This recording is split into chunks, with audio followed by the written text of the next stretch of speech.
Okay, we are back. I'm your host, Barry Waxler, here with my lovely and talented co-host, Andrea Kay. Thank you. And the always interesting and intriguing Al Arias. And our first guest today is Mr. Jose Cruz from Barrio Logan College Institute. Quite a story. Welcome, Jose. Oh, thank you for having me. Great. So tell us a little bit about, let's start out with the Institute. What's it all about? Sure. So we're a 501c3 nonprofit. We're a community-based organization right in the heart of Barrio Logan, and what we do is we prepare students to be the first in their families to go to college. Through a series of after-school programs, we start them as early as third grade, actually, and work with their parents. We follow the kids until they graduate from college and then have an expectation that in some way, shape, or form they come back and teach those that are coming up behind them how to break the cycle of poverty and how to use higher education to impact the world in a positive way. Well, I'm intrigued with what you do, and I'm intrigued with our conversation before we got on air. So let's start out and tell our listeners a little bit about your background. How did you get started, and how did you connect to the Institute? Sure. So, that's always an interesting question because I look at my students and see myself in them. I am an immigrant from Puerto Rico. My mom, she left my father when I was about 2 years old because my brother was born with cerebral palsy and brain damage, and so we actually came to San Diego because Children's Hospital was doing some amazing work with students with that condition. And we were able to find some amazing health care for him. My mom, she didn't speak English. She didn't have a college education. She had nothing really. She came only with a dream and a desire to do what's best for her children. And so anyway, I grew up in City Heights, and because of that community, I wasn't really expected to even graduate from high school. Right? The chances of graduating from high school were pretty slim, and also especially for Latino males. And my brother, because of his condition, was really not expected to live past the age of 12. Well, the happy news is my brother did pass away in 2007, but he lived to the age of 26 and had amazing health care through Children's Convalescent Hospital. Wonderful. Yeah, they just do such a great job. And then I, because people believed in me and my mom was able to find some resources for me, I went on to San Diego State, was the only one of my friends that went to college. And then that sort of set me on this path to try to understand why I made it, and my friends didn't make it from the neighborhood. Started studying psychology and looking at Latino identification with high academic achievement. And then that took me to Harvard for my master's in adolescent risk and prevention, where I learned how to implement strategies in communities like Barrio Logan or City Heights. Harvard is such a far cry from, Barrio Logan. My hat's off to you. That's a great story. What did you learn? You said that you wanted to make the connection between why you were the only one that kind of made it out. What conclusion did you draw from that? Well, what I found was that even at an unconscious level, there seems to be an unconscious stereotype that Latinos or people from disadvantaged backgrounds don't belong in college. That's just not where they belong. And when they internalize that, what we call an implicit stereotype, then what's called their academic self-concept, which is how they see themselves as students, diminishes. But you're able to get over that if you have role models or people who you can identify with who are associated with high academic achievement. You can do it. And so what's interesting about the Barrio Logan College Institute is that that's what we're creating. We're role models. In fact, all staff there, we're all first in our families to go to college as well. So the families see us as the older cousins that made it and are here to teach them how they can make it and get a piece of the American dream as well. So this is I'm your life work? a very older cousin. Yeah, you are. Didn't you go to USC on a scholarship? Yeah. I was the first in my family to get educated, and one of my brothers has a PhD like that. So the role model thing really connects. Yeah. So I have a very similar background to his, except that I didn't have a broken family. Yeah. And, it's been fortunate every step of the way in my life. Yeah. But this is what it looks like when you're 73, man. Yeah. Doesn't he look good? Something to look forward Jose, to. yeah. Looking great. Speaking of a role model. Yeah. So, so many people that have a way out and they go to a fantastic, place of higher learning like Harvard might go, you know what, I'm going to take my new opportunity and take what I found and I'm going to take it to, NYC and like really make bank and like capitalize on that. You came back to San Diego and to give back. Why? Well, and this is interesting. This is what we teach students at BLCI. We talk about the pursuit of happiness, right? We talk about that's sort of the dream, right?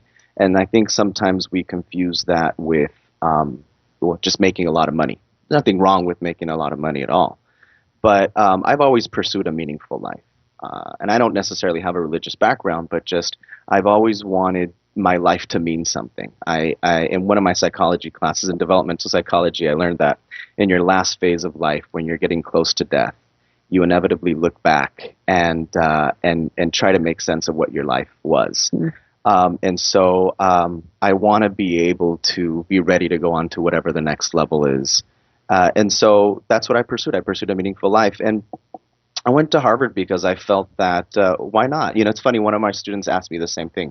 Jose, why did you go to Harvard and you're here? You're in Barrio Logan. I said, why do you think you don't deserve that? Why do you think that I shouldn't be here?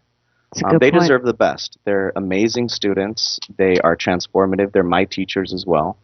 And so I'm very happy to do that. Wow. Interesting. One of the comments you made off air were, people can change the world, and you're obviously doing that. So that's a wonderful thing. I see that you have a who's who of who's on your board. So tell us a little bit about your board and who works with you and how you put it together. We have a tremendous board, and what I love about Barrio Logan College Institute is that everybody's involved. I mean, the board is involved obviously with fundraising. That's their fiduciary responsibility, but also with the students and bringing resources to the students. We have our board chair is Vicky Barone. She was involved with the San Diego Women's Foundation. In fact, we have 2 other board members that are with the San Diego Women's Foundation. They've been tremendous supporters of the organization. We have Jolynn Parker and Krista Burke are the other ones from the Women's Foundation. We have William Lopez, who is such a great guy. He runs alternative strategies, right? PR. Yeah. And he's the one that helped connect me to you today. Great. So, what I like is that everyone's sort of bringing their talents to the table and moving the organization forward, along with the students who participate and create the program, the parents who do 30 hours a year minimum with the program to sort of bring the program forward. So it's really a community effort. What is the program? So you've got this community and you want to help them get to college. Sure. How do you make that happen? How do you do it? So we recruit kids at the elementary school level. So we go to the local elementary schools, work with second grade teachers. We also have the parents who are in the program kind of go out and do some canvassing. We've been there for 18 years, so a lot of what comes to us is through word of mouth. And we get the kids in the program. The parents, the whole family applies to the program. The parents are required to do 30 hours a year with the organization. It's completely free to them, but they can participate in workshops that we have that create an environment at home that is conducive for their kids to go to college. So we teach parents about the American education system and how it's different from our countries, native countries. We teach them financial literacy so that they can be in a better financial position to support their families, help parents get a job, help parents go back to school. We had several moms get their GEDs and a couple that have actually gotten their associate's degrees. And we also teach them communication that sort of resolves conflict in the home. What we found is when there's divorce and when there's conflict in the home, mostly due to financial matters actually, you see it in the kids' grades. Yeah, interesting. So, you're listening to Close Up on San Diego Business here on KFSD AM 1450 and financialnewsandtalk.com.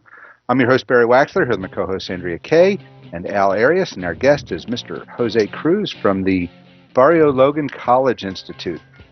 So, this is the amazing thing to me is you're starting at the right place. It's not wait for kids to get into college, try to break them away from the gangs and get them into an education and what have you. You're taking them before they have the opportunity to get into trouble. That's correct. Okay.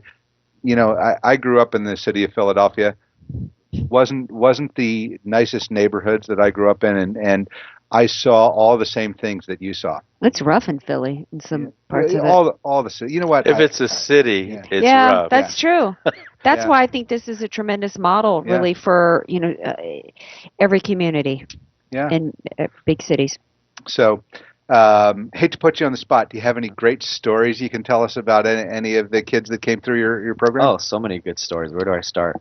Well, our first graduate, Jose Vallejo, another Jose, is a great story. He started with us in third grade in 1996 when the organization was trying to figure itself out. We pulled together 12. We went around to the community convincing parents to give us their third graders to prepare them for college. Imagine that for a community that, first of all, what's college and why do you want my third grader and why do I have to be involved? And so he was one of the ones that started with us. He went through all the iterations of the program. He was in our first graduating class in 2004. But throughout the program, one of the things that we do with them is plug them into schools that are challenging and that are going to prepare them. So he was a smart kid. We were able to get him into the Bishop School in La Jolla. And so he did pretty well there, graduated in 2004, went on to Yale University, graduated in 3 years. This is insane. Shut up. Oh, my gosh. 3 years with a degree in economics and came back and is our youngest board member. Our youngest board member. Yay! Awesome. He currently also works at another nonprofit in City Heights that works with disadvantaged youth. But he's bounced around. He's been trying to find himself. Talk about a role model. Yeah, that's amazing. Tremendous role model. And like him, I mean, there's so many others. Dulce Lopez is another student who graduated. She was actually the first woman and Latina president of her university, CSU Channel Island. She came back and now she runs the ACLU's biggest program for getting high school students to vote and to learn about civic engagement. So they're giving back and they're partnering with us. Great. Well, we're starting to run short on time, so let's go into telling our listeners how they can get in touch with you, how they can learn more about the Institute. Absolutely. So our website is www, I guess we don't have to say that anymore, blci.org. You'll see all the information there. You can see how you can get connected. There's volunteer opportunities. Of course, the Barrio Logan site is 100% privately funded, so we take donations. And we have another site in Chula Vista that we just started that we're experimenting with. But you can learn about it there. You can see videos. And you can come down for a visit. We'd love to have you see the students. Great. You are one of my favorite stories. I love to see anywhere where people can overcome the odds. Okay, which I guess that's kind of the theme of the show today in different ways. But this is wonderful.